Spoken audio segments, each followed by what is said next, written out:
Going from product management to being a founder sounds like a natural next step until you actually do it.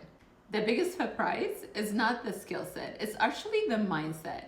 If you're a product manager looking to go into the startup space, here are some things you need to know.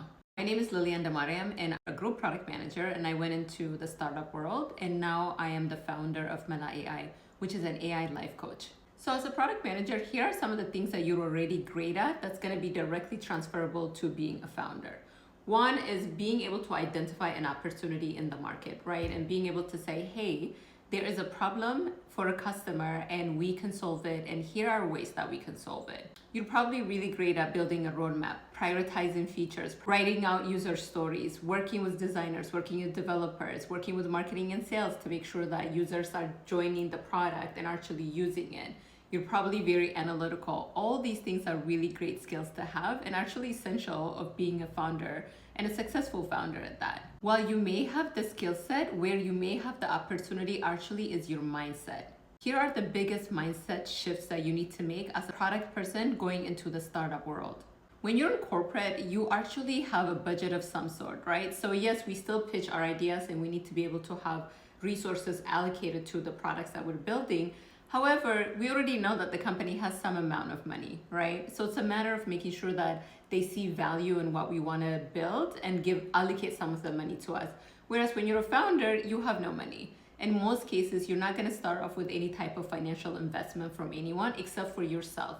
If you're lucky, you'll get a chance to actually raise from VCs, which is going to obviously give you the opportunity to build out your idea to the highest potential. The other thing is, in the corporate space, there is leadership that's going to make the final decision. Now, we know as product people, we make a lot of great decisions, or sometimes pretty terrible ones, let's be honest. However, when you're in the founder space, there's nobody else that's above you. Yes, you're gonna have board members, you're gonna have consultants, all of these things. But at the end of the day is gonna end, and you're gonna have to say yay or nay to that decision. The other thing is, in most companies in the corporate space, we actually don't move as fast as we thought we did, right? Building a product and pushing it out in 3 months sounds like it's a really fast build, but that's really not the case in the founder space. In the founder space, you can be pushing out new features within weeks, if not days. The other most important thing, honestly, is being able to be okay in a very uncertain space. So being in the corporate space, there is some level of certainty, right? When your paycheck is gonna hit the bank account,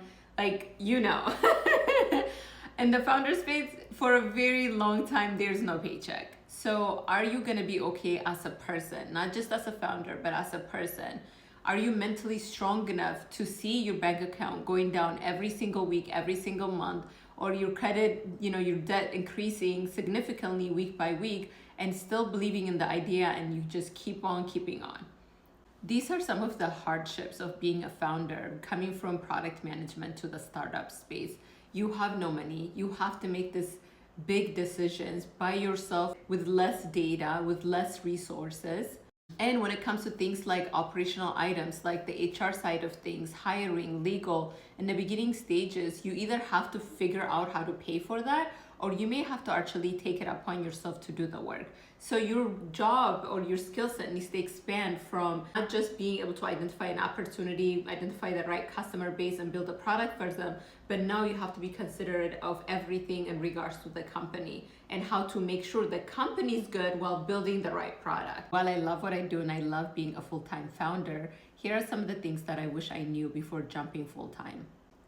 The first thing is, if you have an idea, put it out there, test it before you jump full-time. Go ahead and see if this is a good enough idea to actually continue to work on build.